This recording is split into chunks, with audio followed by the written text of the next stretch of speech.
돌아가는 비수기라는 얘기가 있는데요. 10월 한 달 동안에만 한국 영화는 7편이 개봉을 한다고 합니다. 자, 오늘 다뤄볼 영화는요. 그중에 아주 기대되는 또 영화죠. 제보자를 준비했습니다. 제가 줄기세포를 연구하는 이유는 난치병 환자들에게 희망이 될 수 있도록 하기 위해서. 예, 신민호 씨? 잠시 줄기세포는 없습니다. 예? 이정환 박사의 줄기세포 연구 논문은 한장 넘겨보면 한 번도 없었단 말입니까? 당신한테 이게 다 장난인 줄 알아? 난 진실만 말했어요. 내 경력, 내 모든 거 다 걸고 여기까지 온 거라고. 이게 벌써 이제 한 10년 가까이 된 이야기이기 때문에 많은 사람들이 약간 망각, 잊혀지고 있는 와중에 영화로 탄생이 됐어요. 그러나 현재 진행형인 사건이죠. 이게 일테면 황우석 박사 얘기를 다루고 있습니다. 네. 다 아는 얘기 숨길 필요 없는데요. 네.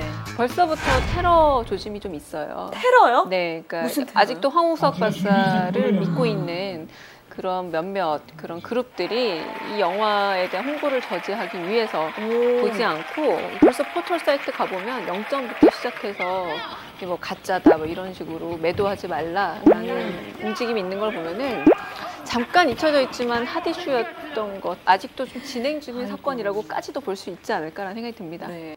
어쨌든 실화 영화인 거잖아요. 근데 과거를 이렇게 좀 거슬러 올라가 보면 실화 영화들이 꽤 많죠. 최근에 실화 영화들 좀 무섭을 정도예요. 뭐 도가니, 그리고 도가니부터 시작해서 변호인, 또 명량도 어떻게 보자면 뭐 이순신 역사니까 있었던 일을 근거로 하고 있는 건데 최근에 거의 화제가 되고 있는 영화들은 실제 사건에서 출발해서 거기에 허구적인 의견을 덧붙인 영화들이 좀 한국형 흥행 영화로 좀 자리를 잡고 있는 게 아닌가 싶습니다. 그러니까 이런 실화를 배경으로 만든 영화가 개봉이 되면 어김없이 흥행까지 이어지니까 감독들 입장에서는 더 욕심을 내나요? 전 좀 사실 아쉬워요. 왜냐하면 그 헐리우드 블록버스터 영화들이 개봉하는 걸 보면은 전부 다 순뻥 같은 장르 다양성이 있죠. 굉장히 허구적인 얘기들이 많거든요. 네. 한국 영화는 최근 몇 년간은 전부 이 실화 소재만으로 이루어진 작품들이 관객들에게 호응을 얻는다는 건 그러니까 현실이 너무 팍팍하고 네. 그 상상을 즐길 여유가 없다 보니까 그렇죠. 사람들이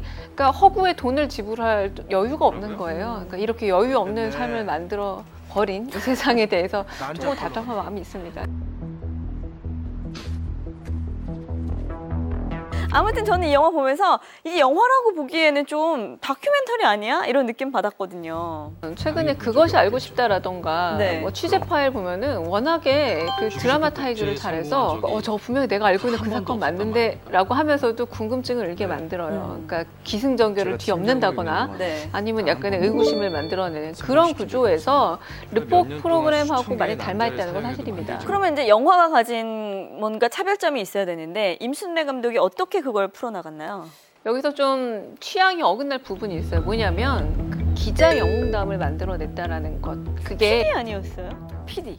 뭐 여기서 이제 PD긴 하지만 결국은 취재를 한다라는 점에서는 크게 말해서 언론인 영웅을 만들어냈는데 사실 그건 좀 보편적인 얘기거든요. 네. 그러니까 음모를 파헤쳐서 세상의 정의와 진실을 알린다라는 이상적인 언론인에 대한 어떤 장르적 문법이 있는데 그 부분을 좀 얹었다라고도 할 수 있겠고 언론 영웅담의 한 그 계보를 따라가고 있다라고 볼 수도 있을 것 같습니다. 네. 진실과 국익 중에 어느 것이 우선인가요? 진실이 우선이죠.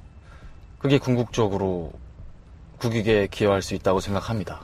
아무튼 이 영화를 보면 좀 어떤 감추어진 이면의 사건을 좀 들춰내면서 뭐 언론인들의 영웅 공식 이런 게 또 너무 미화시킨 건 아닌가? 그러니까 미화라는 생각이 들 수 있는 구절이 참 많죠. 네. 마치 박해일 씨 혼자 동분서주하는 듯한 느낌.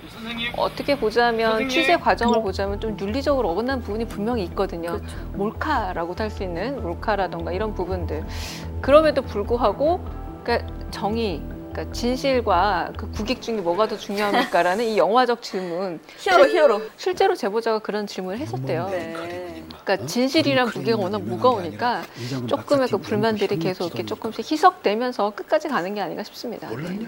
그러니까 이제 이 영화에서 그 중요한 역할을 맡고 있는 사람이 박해일 씨고, 그다음에 그 어떤 사건에 대해 나만이 알고 있는 그 비밀을 제보하는 사람이 유연석이고, 그 둘의 호흡이 참 잘 맞는 것 같더라고요. 임진래 감독이 사실은 박해일 씨를 데뷔시킨 감독이에요. 와이키키에서 데뷔를 시켰기도 했고 배우들을 잘 쓰죠. 이번에도 두 배우들 간에 약간 그런 진지함과 분노를 조절할 수 있는 연기력을 잘 끌어내지 않았을까.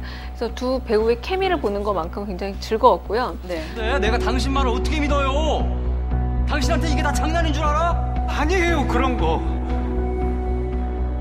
나도 뭐가 어떻게 된 영문인지 모르겠지만 난 진실만 말했어요. 그럼 말해. 어떻게 그렇게 복제 줄기세포가 없다고 확신할 수가 있는지. 이미 말했잖아요. 나한텐 아무런 증거가 없다고. 나한테 증거가 필요하다고. 박해일 씨 연기력은 뭐 어떤 배역을 맡을 때마다 엄청나게 정말 잘 소화해내기 때문에 더 이상 논할 아쉬운 아닌가요? 건 그러니까 아쉬움이 저는 있으시군요. 박해일 씨를 굉장히 좋아해요. 그래서 말씀드리는데 의외로 한 방의 영화가 잘 기억이 안 나요. 안 돼. 그래서 저는 안타까운 마음이 있는 너 거예요. 이재원 박사팀이 아는 분발하시네. 동기 하나 있다, 그렇지? 아마 본인도 갈증이 있지 않을까라는 생각이 듭니다. 가령 뭐 송강호, 혹은 뭐 비슷한 또래라고 더 어린 하정우 하면은 네. 딱 떠오르는 대표작이 있는데 아직 박해일 씨 하면은 누구나 다 그렇겠네요. 좋아하는 배우긴 하거든요. 네. 그럼에도 불구하고 박해일 하면 대표작이 없는 게 팬으로서 아쉽습니다. 네. 유연석 씨는 어때요? 유연석 씨 저는 우리 무비무비 원에서 태화동 할 때 맞아요. 그 남자 배우잖아요. 참 그때 누군지 참 잘생기고 연기 잘한다 했는데 이렇게 훌륭해졌어요. 그동안 아무래도 응사의 역할이 컸지 않았을까 싶은데 이번에도 굉장히 흔들리는 가장이지만 조금 외골수 캐릭터를 맡았죠. 저는 배우들에게 모두 좀 합격점을 주고 싶습니다. 깨알 같은 권혜요 씨라던가 박원상 씨, 이 캐릭터들도 그렇고 이경영 씨가 상당히 밉상 캐릭터일 수 있는데 중간중간까지도 그 눈물 어린 연기, 탈이 좋다라는 용어를 좀 쓰잖아요.